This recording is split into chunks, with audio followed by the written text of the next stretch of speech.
Buon pomeriggio, buon 17 a tutti, bentornati, Casa Gala, state a casa, più state a casa e prima andiamo via, dai, che la curva, però dopo bisogna andare con calma, dopo faremo quello che ci dicono, speriamo. Comunque, sempre con, dov'è? Eccolo qua, ecco Berto, cane esperto. Allora, barzellettina che può essere, questa gira già su Facebook, però ve la dico, anche la dedichiamo a un gruppo di amici di Stefano e dopo amici di Stefano, sì, me la dà, tac, via, tac, in diretta, che può andare bene. Sai che adesso si sta tutti a casa, marito e moglie a casa, quindi la dedichiamo a tutte le coppie, quelle che vanno d'accordo, ma soprattutto a quelle che non vanno d'accordo, li facciamo questa barzellettina. Allora la moglie fa, a lei di là fa le spese, no, ma non hai le mascherine, no, sì, ma non vin nue, ma non importa, vi vin d'amore, e vanno su in camera.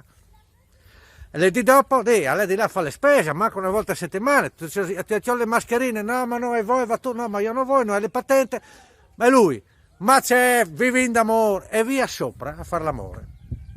Insomma, la settimana, terza volta, no, come vonda, lei il frigo, wait, a lei di là, a chioli, robe, ma no, e voi, ma no, che dopo le prendi col carretto ad aspettare, ma c'è, mandiamo, vivin d'amore, aspettiamo la quarantena, viviamo, no.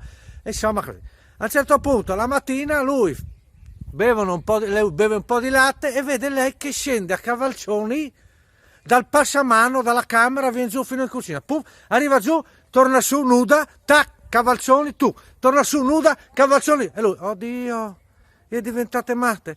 Ma c'è fatto, femmine, c'è fatto. E lei, scialdi le cene e fare un sgnot. Signori, per chi va d'accordo e chi non va d'accordo.